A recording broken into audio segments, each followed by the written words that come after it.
Hello and welcome to More Than a Game, a podcast about the A-Leagues, Premier League and more. This week, a little bit of a change of pace. Obviously, this week we're going to be talking about the more. So we've got a little bit of Socceroos chat for you this week on a little Socceroos midweek mini pod. On the weekend, we had our A-League season preview pod, so make sure you get around that if you haven't caught that already. But look, like I said, we're here to talk Socceroos tonight. With me is Colby, regular Colby. How you doing, mate? Mate, good, very well. I'm pumped to talk a bit of Roos and can always squeeze them in midweek. Very good. Shanen, great to have you back on the pod again. It's been a little while, I think now. It's been a couple of months, I think. I'm not sure if we've had you on this season at all, but great to have you back. How's it been? Yeah, thanks for having me back. It's going to be good to de-stress and talk about the Socceroos with you boys. Well, if you think that's de-stressing, I'll just get off now.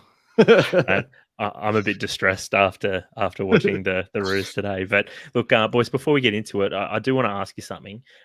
Today, obviously, the Socceroos played it. It was a 2 a.m. kickoff. I think 1 a.m. for you, Colby, in Queensland. I just want to know if you guys got up for the game. You watched it on delay. And if you did get up, did you decide to go back to sleep, or have you powered on through the day? Shanen? I stayed up. I actually went down to 7-Eleven, got a coffee at like 12 o'clock because I was pretty tired. And around the 60-minute mark of the game, there was a point where I was just saying to myself, why did you do this? But it's been a tough day. Staying up until 2 a.m. is not the problem. It's getting to 4 a.m. That's the challenge, right? Yeah. Colby, what about you? I got up this morning, immediately had the results spoiled on ABC News. Thanks, Tony Armstrong, for that. And then I caught the mini match sort of after lunchtime because I was interested to see what the performance looked like. So that was my experience with the latest Socceroos match. Very similar to me as well, mate. I watched it after lunch as well. But all right, boys, let's get into moment of the week and own goal. Colby, you want to take us away? I mean, Tommie, there's not a real lot of positives to take out of the Roos this week. So I think just the own goal would just have to be the China result, which we'll get into in more detail in this pod. But it's an own goal to not be able to knock over China. With the greatest respect to them, it's we should be knocking them over on a neutral venue, and we should be winning our home games, even against Saudi Arabia. So bit of an own goal for the Socceroos World Cup qualifying campaign. Shanen, you got an own goal for us since we're doing own goals first this week? Yeah, I do have an own goal, and bear with me because this is a bit of a wild one. Oh, go on. Before the Saudi Arabia game, I was kind of outside the stadium mixing with a few of the fans. I got to chatting with some Saudi Arabia fans. They were quite lovely people, but they were telling me of a curse that they put on the Socceroos. Or not another one. Put on the Socceroos. Here we go. And I discussed this with Vince Rigari before the match, so he can back me up. This is 100% true. But they were telling me about this curse they put on the Socceroos to make our best player get injured. And surely, arguably, our best player, Harry Sudar, got injured in the match. So that's a bit of an own goal for me. And it's got me questioning whether or not curses are actually real. Where's John Safran when you need him? Yeah. Oh, dear. Geez, that's both scary and also a great own goal, mate. For me, though, I think... there was actually quite a bit to because we didn't have own goal and moment of the week on the season preview pod. So there's been quite a bit that's happened. I can't go past Evan Morgan Graham's tribute meme to soccer Twitter over the weekend. I think that was posted either on Monday or Sunday. I can't remember, but look, it was a banger. But look, it's my own goal because More Than a Game did not get a reference in it, which I did message Evan, and he said that we were one of many oversights. So look, understand you can't squeeze them all in, but geez, big miss. Let's go to moment of the week, though. Colby, have you got one? No, I don't have any moments of the week this week, Tommie. It's midweek. I'm here to talk about a few disappointing Socceroos results. I'm pumped to get around the boys, but nothing to report this week, mate. Fair enough. Shannon, what about you, mate? I've had a few that I've been rattling around in my head, but I just want to use my moment of the week to give a shout out to my boy Tristan Prendergast, who put in an absolutely stellar performance against Central Coast in the FFA Cup. So yeah, Tristan, good on you. Fantastic. All right, for me, my moment of the week is got to be Canada doing things in the CONCACAF World Cup qualifiers. So overnight, Kyle Larin, he gave Canada the win over Mexico in the my favorite name of the week is they called this the Ice Tecker because it was I think it was minus 10 degrees in it's not Edgbaston, Edmonton in Canada. And basically being minus 10 degrees in Canada in the middle of, well, not quite middle of winter, it's coming towards, I guess, the back end of winter and spring there, but basically threw himself into a huge pile of snow to celebrate, which I thought was just Canada things, right? But look, extending this theme though, it leaves Canada unbeaten and in top spot in the CONCACAF World Cup qualifiers. They've already beaten the USA, they've beaten Mexico. Sorry, they drew with the USA, I should say. They've also still got to play the USA again in late January, but it does leave them, like I said, in first place. USA's in second, and Mexico and Panama are in equal third at the moment. And look, that is important because fourth place in CONCACAF could be the team that the Asian qualifier ends up in a playoff against. So look, worst case scenario, even if we have to go through the playoffs, the Socceroos have to go through the playoffs, it's okay. Like we could be playing the likes of Mexico in the playoff. And Mexico, they only consistently make it through to the round of 16 at every World Cup. So yeah, nothing to worry about there at all. Is it CONCACAF or CONMEBOL that we have to play against, Tommie? I thought it was CONMEBOL. So CONMEBOL's South America, right? So I get the impression that it sort of changes. I'm not sure if it's drawn out of a hat, but so like remember we played Honduras last time and they're CONCACAF. And who was it before that? It was, so I think it's Oceania. They get half a spot. Asia gets half a spot. CONMEBOL and CONCACAF. They're the four. Yeah. They're the four confederations. Mexico last time out, or Peru? Sorry, Peru. Yeah. I think Oceania. Yeah, maybe I'm thinking of the Oceania days. Yeah. Look, that won't be a problem for us this time, Tommie, because we're going to qualify automatically, so we're fine, won't we? Won't we? Yes, we will. Yes, we will. All right, let's get into some Socceroos chat then, shall we? So last Thursday saw over 23,000 fans travelling to CommBank Stadium in Parramatta to watch the Socceroos host Saudi Arabia. Fans saw a pretty even match in which both teams had opportunities to take all 3 points away. But look, this one ended up finishing 0-0. Colby, I'm going to steal your Twitter poll that you did on, I think it was Friday morning about this. Shannon, was this a point gained or 2 points lost against the Saudis at home? Well, we always want to get 3 points at home, so you'd think it would be, 2 points lost, but based on how the match went, I think it was a point gain because I think Saudi Arabia were a better team and they had the better chances. But that's just me. Too much of a stretch to call it an even game then? Yeah, I'll say it was more even than any of the two teams, outrightly dominating. But yeah, I think we were very lucky to not concede a goal at certain points in this match. Colby, what did you think? Point gained or 2 points lost? Oh, I agree completely with Shannon's take on this. Right. Directly after the game, it felt like, oh, geez, we got away with one there, and we were very lucky to, avoid no points at all. But again, you have to win your home games. But on the performance, we didn't deserve more than a point, and we were lucky to get that. But if it wasn't for Matty Ryan and our central defenders standing up, it would have been a different story.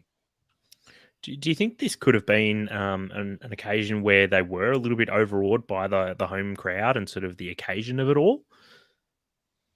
I don't think so. I think we just didn't create enough quality chances and we weren't tactically flexible enough and we got punished for it. And in the second half, when the Saudis could sniff that a ball was on, they promptly disrupted the game and we didn't have an answer to that. So... we've never really seemed to have progressed beyond, I guess, a lot of Asian teams and more broadly, I guess, a lot of teams' ability to just sort of get underneath our skins and frustrate us, and you see the likes of sort of Lecky and some other Australian players that you just sense that really easily that they're able to be put off their game and just wound up, and you see them getting into pushing and shoving matches, and which then slows down the game even more, right? And I feel like we started to make a little bit of progress sort of in the around the sort of 2010s under Holger Ozick and Pim Verbeek, but we seem to have even regressed a little bit, I think, in the last few years about that. Shanen, you mentioned earlier about Harry Souttar's ACL injury, obviously a huge loss for the Socceroos. He could be out for up to 12 months, depending on how his recovery goes and rehab. Has it snuck up on either of you how important he's become for the Socceroos recently? Yeah, like as I said in the intro, I believe that Harry Souttar is close to, if not our most important player, our best player. And we really noticed it last time at times, just how good and how quickly his combination with Sainsbury has come into effect. Milos Degenek is a fine defender. He's got plenty of experience, but there was times last night where the communication just wasn't quite there between them. And we certainly missed Harry Souttar a lot, especially in those times where the ball was getting thrown into the box as kind of a Hail Mary, and we just wanted someone like a Timmy Cahill or a Harry Souttar there, to cause some danger. So yeah, he's come up quickly to become quite an important player for the Roos, I feel. 100%. And I completely agree with that, Shanen. One of our most important players, but we also really missed Moyen Rogic in these World Cup qualifiers. Players who can really pick a pass and dictate the tempo of a game, particularly in games where we have a lot of the ball, like the China game. The possession was more even in the Saudi game, but even then, we needed somebody who could just do something a little bit different. And those two players definitely give us that, as it was in the Saudi game and the China game. And even the match before that, it was just pumping it into the box and just trying to get someone on the end of it, and it just wasn't working, and we didn't have a plan B. Colby, that point about, I guess, like the passing range out of midfield, I think is really important in both of these games, actually, because I think against the Saudis, Hrustic tended to play a little bit deeper, but then against China, he was played as a number 10, and I don't think he didn't have a particularly good game, but where I thought it really hurt us was I don't think James Jego and Jackson Irvine have got the passing range or the vision of Hrustic. And I felt like against the Chinese, who were quite happy to sit back and soak up and were quite happy with a draw, that it was really in those instances that not having that passing range and vision a little bit deeper, that really hurt us. I didn't mind Hrustic in the Saudi game. I thought he actually had a brilliant game, but unfortunately, no one was there on the end of the brilliant service he was putting into the box. Like, he was the one, like, he was following the game plan, just putting it into the box, and he was actually putting it in brilliant areas, but unfortunately, there was just no one there on the end of it. Yeah, that was the thing I noticed about that match. There was a lot of balls that were going into the box that were tailor-made for Jamie McLaren or someone similar to him to put away. And I dare say, if McLaren was on the pitch, he would have put away one of those balls that just teased itself across the box. But hindsight's a wonderful thing. You can kind of understand the thinking of Arnie to bring on Duke when he did, because Saudis were getting a bit physical. You can understand why he kind of played Lecky at the start, but boy, it really makes you wonder what would have happened if we had a poacher at times during that match. McLaren seems to be sort of the buzzword or the buzz player of today after that Chinese game, because I think there's a lot of buzz around Jamie McLaren, because I think a lot of people feel like just having him on the pitch is going to increase our chances of scoring. But Colby, do you agree that J-Mac is the solution to the Socceroos goal scoring problems at the moment? I really want to, but I think Mac is a real horses for courses. I sort of do agree with Shanen about the specific points. Like, I think he is going to be more the person who's arriving at the back post or there to poach a goal. But I also think that Mac is one of those players who just doesn't do well or hasn't done well for the Socceroos against stacked quality defenses in Asia. And so he's not scoring against those defenses. He's scoring when there's a blowout or when there's more open games. But that wasn't those two games that we just had. So I can actually understand why he wasn't picked if that was the reason, which, I suspect it may be. I think one reason why Jamie McLaren, or at least supposedly according to Graham Arnold, was that Jamie McLaren wasn't picked because he hasn't played a lot of football recently. Fair point. I mean, Matthew Leckie also hasn't played a lot recently. But another player who hasn't played a lot recently, but who was in the squad, was Andrew Naboo. All three obviously play for Melbourne City.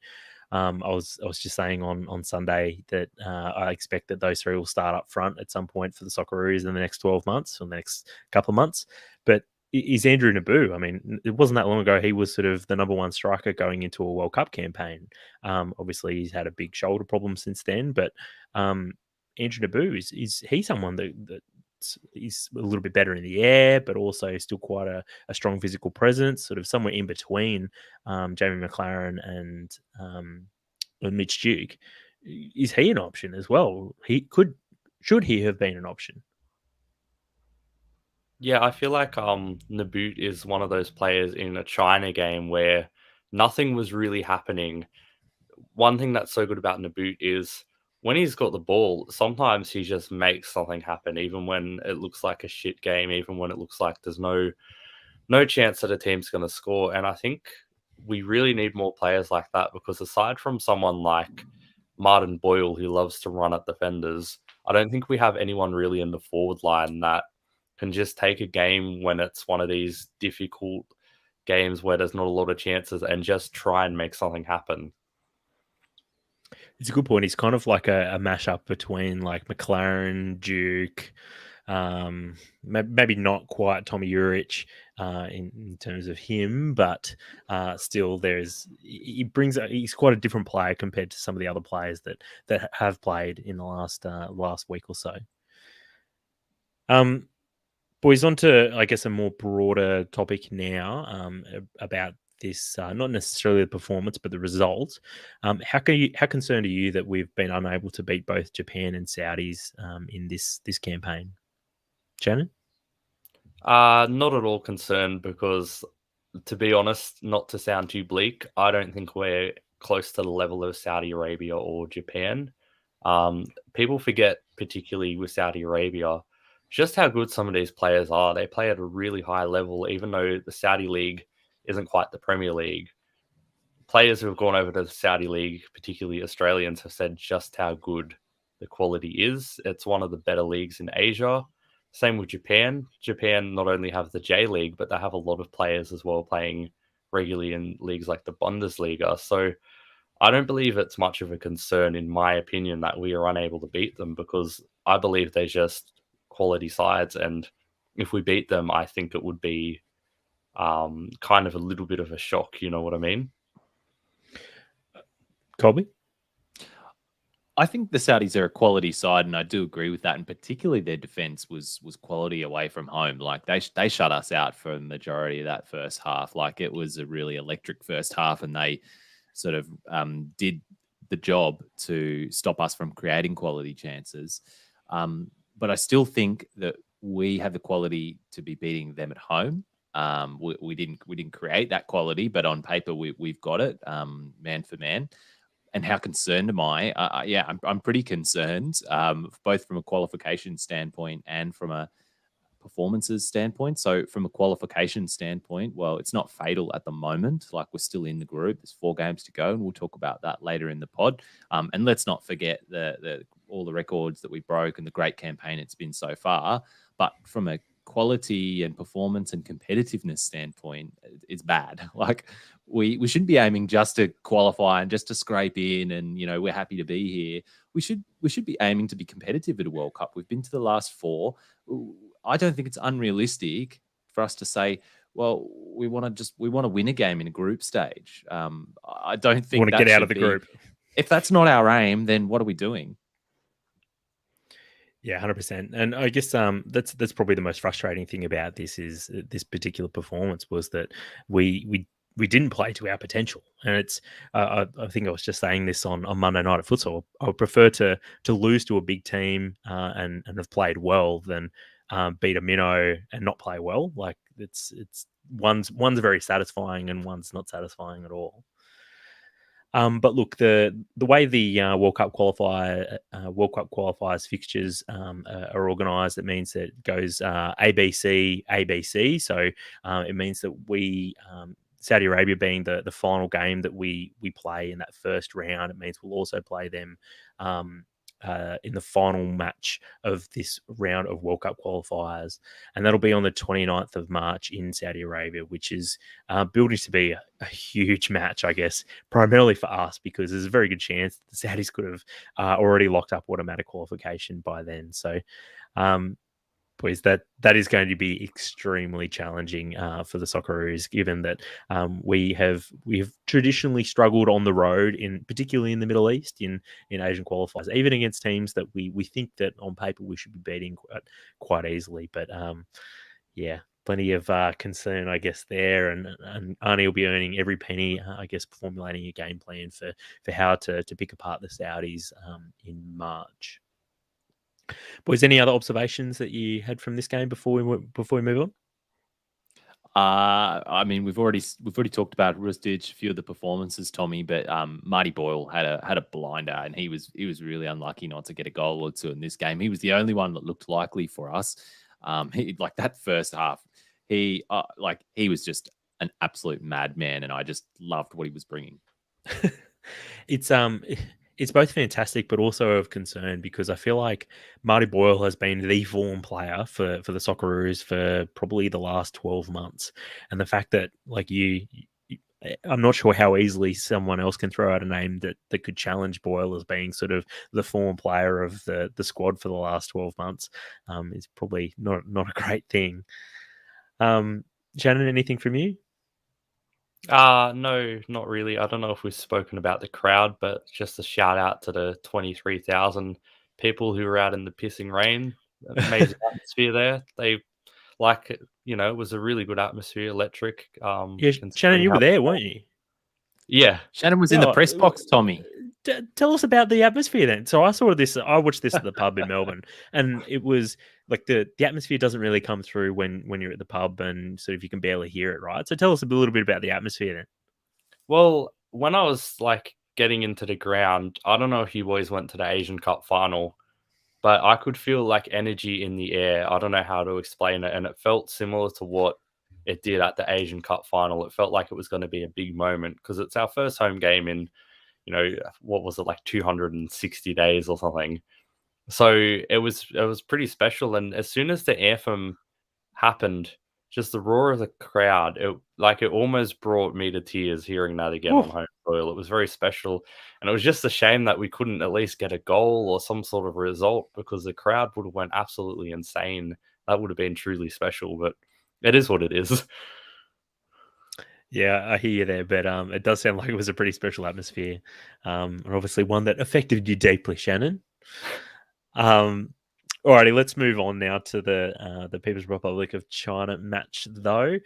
This one finished 1-1 in the UAE, in Sharjah. There's two changes to the Socceroos lineup, with Mitch Duke coming in for Owen Mobile and Milos Deganek coming in for Harry Suter, the injured Harry Suter.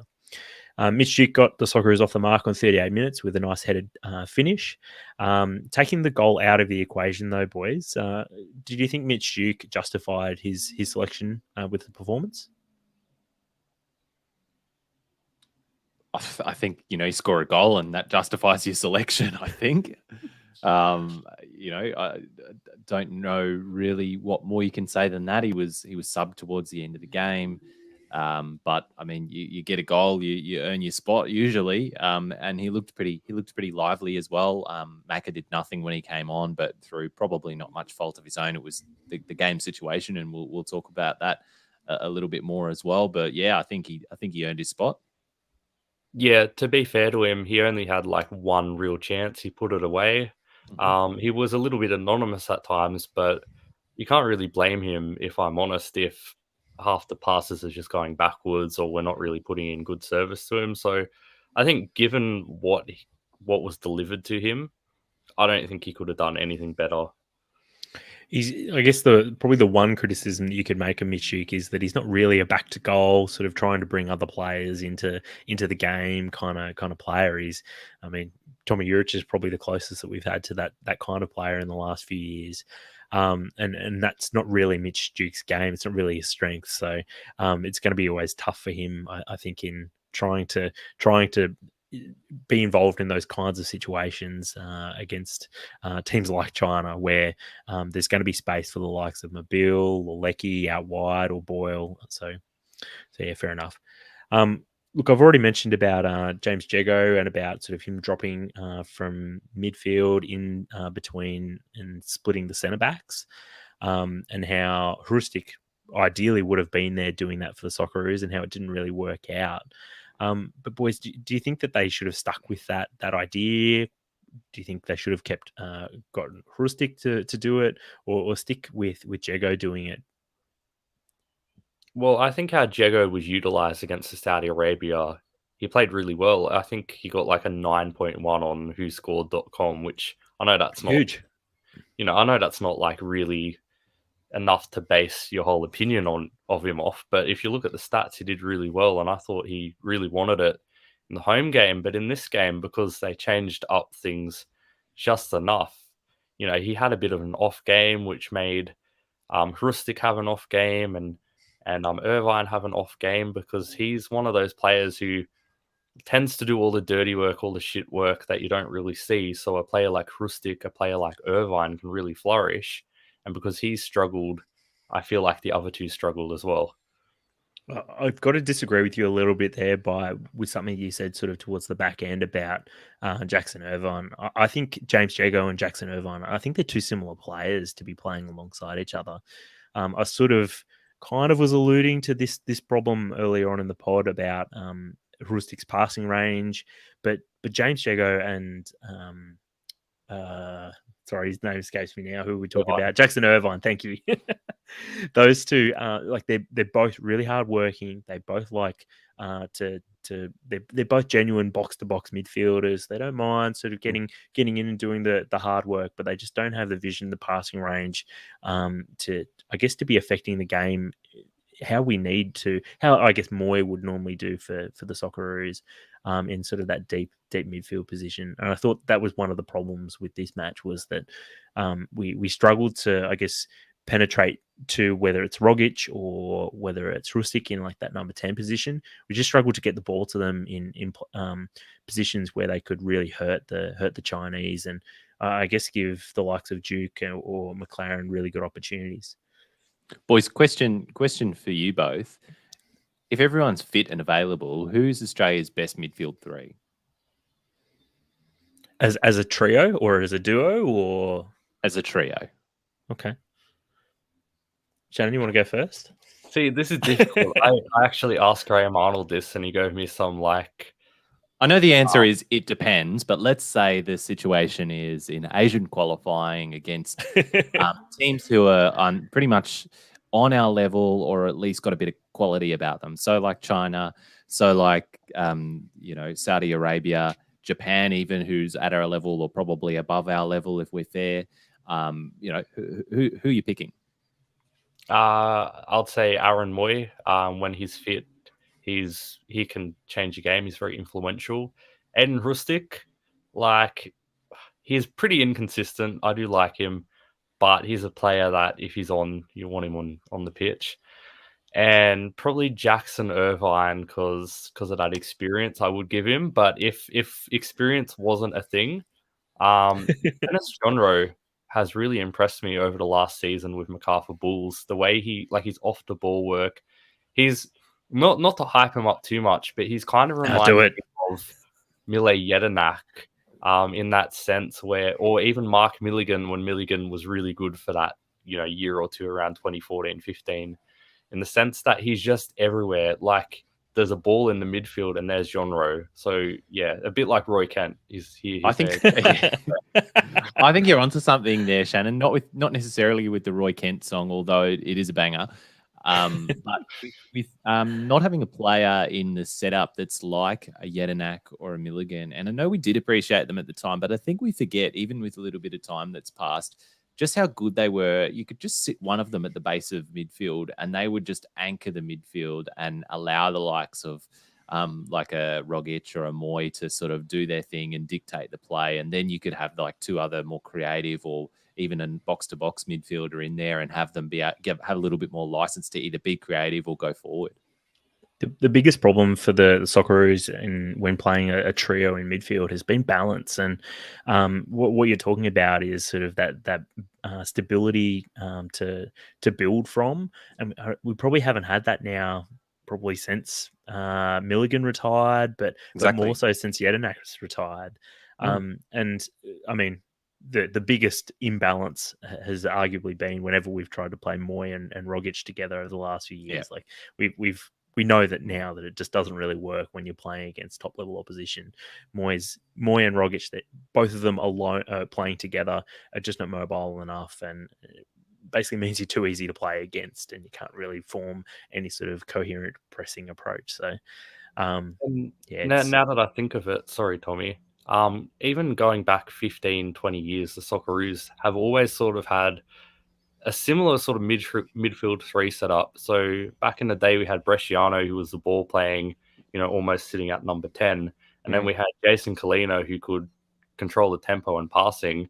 Then we had Vince Grella just running everywhere, doing the dirty work. Then we had Jedinak, Milligan. So it's a thing the Socceroos have been missing for a good 4 or 5 years. And that might be one of the reasons why we haven't maybe been doing as well as what we'd hoped lately. I've been frantically trying to think of who was the guy who played for Melbourne Victory, Italian surname, played as like, I guess call it a 6. He was probably the closest we've had since maybe Grella or Jedinak. Names escaping you guys by the sound of thing. Yes, Carl Valeri, thank you. And he was probably the most recent genuine 6, other than Jedinak, because I guess Milligan kind of played a bunch of different positions, really, right, including centre back as well. So, those he's the obvious name that we've left out of this conversation. But we've had some good ones, but we've never really had a great one, have we? Especially compared to the rest of the squad. But look, Colby, you kind of alluded to this a little bit before when we talked about substitutions and McLaren coming on for Duke. But look, I want to rattle off some of the substitutions that were made and also when they were made. So the Chinese equalised on the 70th minute. We made a substitution pretty much straight away with McLaren coming on for Duke. 5 minutes later, McCree came on for Hrustic. A minute later, Mobile came on for Leckie. And then another 5 minutes later, Karacic came on for Grant and Rukavica came on for Boyle. Do you guys think that there was a little bit of a machine gun effect with those substitutions that, if anything, actually hurt our rhythm and almost hindered our ability to generate any sort of pressure towards the back end of the game? Shanen? Exactly that, Tommie. Sorry, Shanen, to jump in there. This is like when you go a goal down on FIFA and you just like spam your subs, you get them all in there. It's exactly what Graham Arnold did there. It was like just smacked of panic sub. And it's one of my pet peeves about managers when they're too reactive to games. Like, it's the 70th minute. You haven't made a sub before that. Like, nothing's happening. Like even a defensive sub before that to try and, ride out the game. We had a 1-goal lead and China were pushing. What are you doing? Shanen, you got any more thoughts on this? Yeah, I agree with your point, Tommie. I thought that none of the subs really were able to get into the game at all. I completely forgot Riley McGree existed when we were talking about the midfield a minute ago. And that's probably because I don't recall him really touching the ball. Rukavica as well. He's one of the players, when I seen him on the bench, I was thinking, geez, he would be good to bring on to run at defenders because he's quick, he's strong, he's tall. But when Graham Arnold used him, he might as well have, not used him. So, yeah, it was a bit, I think it kind of killed off any sort of chance of getting back into the game we had. Yeah, you mentioned McCree. HSN even said unleash McCree. and also played with Jamie McLaren more. About I guess those substitutions, what they smacked of to me was, I even wondered, just looking at the timings alone, if it looked like Arnie was just trying to break up the rhythm of the game. It looks to me like if you saw that in isolation, you'd go, "Oh yeah, we're playing for the draw. We're trying to slow this down. Like that's the outcome that we want. The way they want it to stay that way," which just sort of beggars belief a little bit. Boys, look, humour me here for just one moment. There's been a little bit of talk, I guess, and it's getting a little bit louder, I guess, as the performances have started dropping off for the Socceroos in the last few months. But I guess in the past fortnight, there's really been, the hawks are out, the knives are out for Arnie at the moment. Do you think there's any danger of him actually being replaced though in the next 6 weeks, 2 months, Colby? Who do you replace him with, though? Are there any names flying around, or is it just Arnie out? Well, and this is why I brought this up, because it was a Melbourne Victory fan that I saw mention this, because they thought, oh no, they're not going to sort of rebuild the squad, and Popper's going to have sort of set them up for success, and then Popper's going to fuck off and go manage the Socceroos. Is that on the cards? Insecure Victory fan banter now, isn't it? No. Popper is pretty much the only sort of reasonable candidate, though, isn't he? Is that fair to say? I don't know. I see Popper as more of a club manager, like a day-to-day, keeping the skin folds in check, getting the boys fit, all of that kind of stuff, like man manager. I don't know. Shannon, what do you think? Yeah, the thing that's funny about the Arnie out brigade is I'm seeing a lot of people talking about Graham Arnold leaving, but no one has a solution on who to replace him with. And I'm trying to think of all the managers, that are directly in the A-League, because there's a lot of good managers in world football if we go for a foreigner. And Tony Popovic is a good candidate. Kosnorbo is a good candidate. But I don't think either of them would be right for the national team setup. So it's one of those scenarios that unless we go for a foreigner, which I'm sure the Australian public will love just as much as they did last time, who else do we pick? You know what I mean? It's an interesting conundrum that people sort of have created recently, really, isn't it? But look, I did want to just shoehorn that into, as you say, Colby, just sort of needle some of the Victory fans a little bit that Popper's definitely on his way out. and just on the other side of the Arnie out brigade, we've got Damo. I know, Tommie, that Damo is a bit of a defender of Arnie. I don't know whether he does it to be a bit countercultural, but he was asking definitely very Damo areas.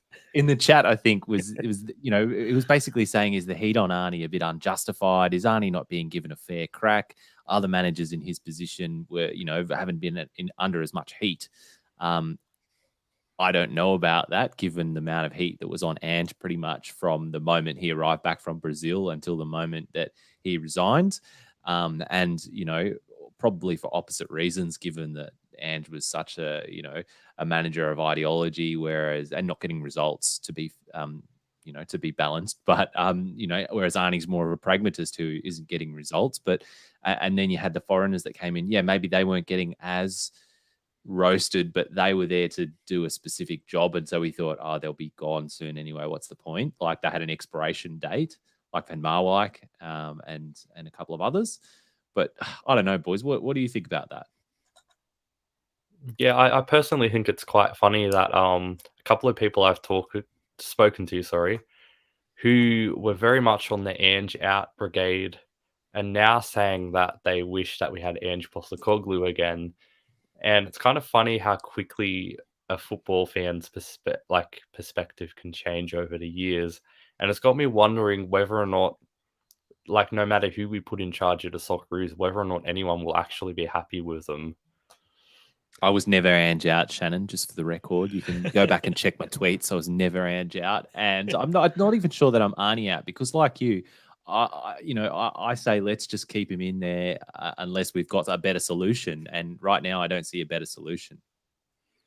The other challenge with making any sort of change, sort of mid campaign, is that there's no windows that don't have games in them. Like you can't just change the coach and then go, "Yep, cool. Like everything's going to be sweet from here on in. We're just going to win the rest of our games, including 2 games against the 2 best teams in our group, which just as good, if not better than us." So yeah. And football Australia are so all in on Arnie as well. Like, you know, he's across the Olyroos. He's right in there in the setup as well. It was a long-term appointment when he was appointed. So I think it's going to take a little bit more than this to sack him. Here. All right. So look, in terms of the other results in our group, Japan beat Vietnam 1-0. Vietnam then lost to Saudi Arabia in Vietnam before Oman lost then to Japan. So Japan getting 6 points from their 2 matches, and Saudi Arabia getting 4 points from their 2 matches this fortnight. That leaves Japan 1 point ahead of us, and then Saudi Arabia a whopping 5 points ahead of us in the World Cup qualifiers with 4 matches to go. So Australia plays Vietnam, then away at Oman, at home against Japan, and then finally at home as well against Saudi Arabia.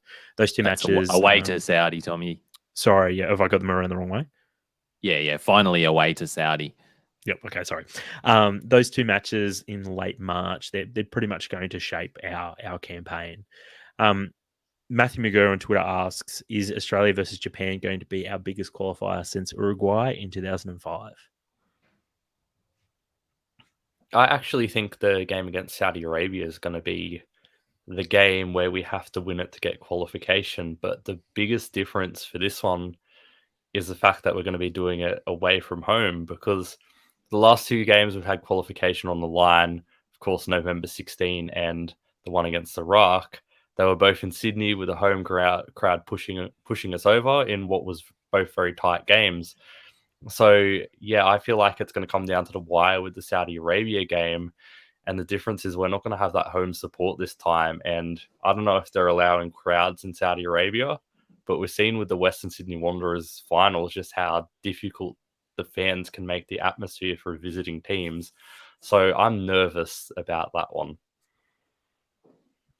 Boys, at Dave Saves on Twitter asks, if we do finish 3rd, which team would you like to play from the other Asian World Cup qualifiers group? So there's Iraq, Lebanon, and Syria that are in with a very good shout of qualifying from that other group. Well, just not the UAE, Tommie, I think would be my preference. I think they're looking like. Oh, actually, no, you're right. I've left the UAE out. UAE are actually in 3rd place at the moment, but they're only 1 point ahead of Lebanon, another 1 point ahead of Iraq and Syria. Yeah, probably Syria would struggle to qualify. They're 4 points behind the UAE, but yes, good point, Colby. I left out the UAE.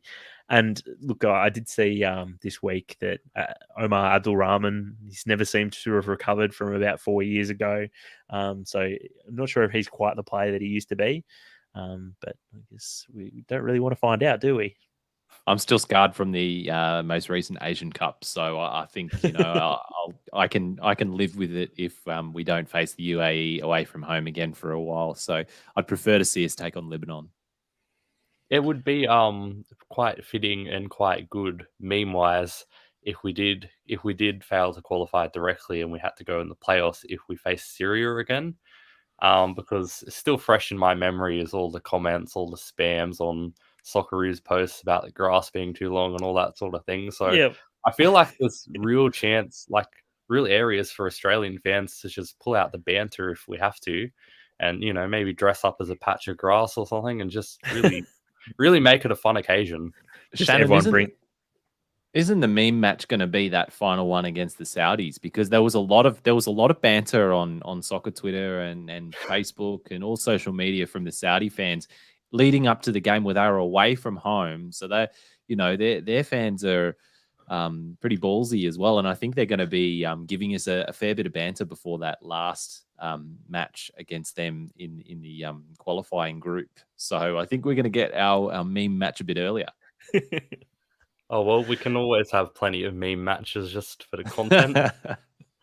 We're going to have some friendlies, some meme match friendlies. Boys, one final question before we wrap up. This one comes from the infamous Lee Brox and Facts. He wants to know, look, touch wood here, don't want to jinx us now, but would failure to qualify for next year's World Cup be the wake-up call that the Socceroos and Football Australia need, or would it not have any effect? The wake-up call in what sense does he mean?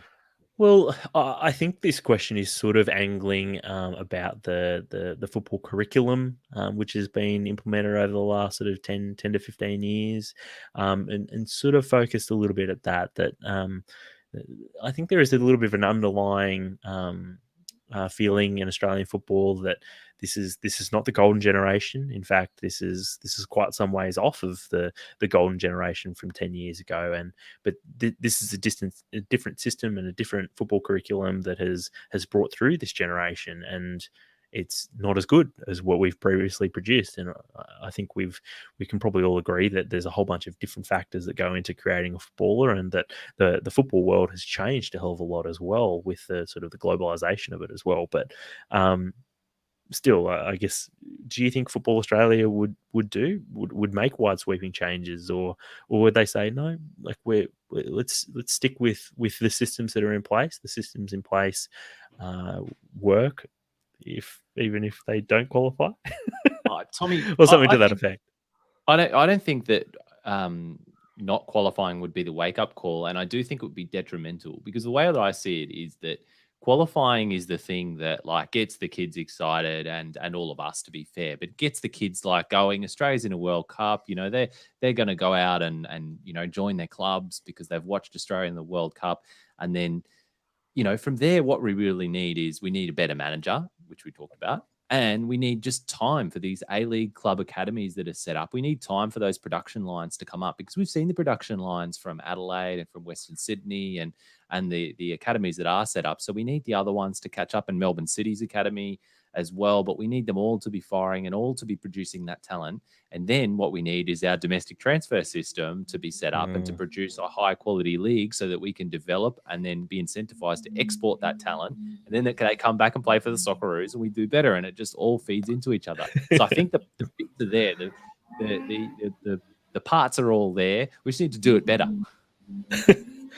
Mate, it sounds like what you're describing is like a perpetual motion machine. Is that right? Yeah, don't take a part out. Don't take the World Cup out, because that feeds back into it, I think. So, yeah, I think we just need it. We need a bit more time. I think the club academies and the transfer system, when we eventually get it, that will feed into the generations to come. But actually, there's a bit of lead time there.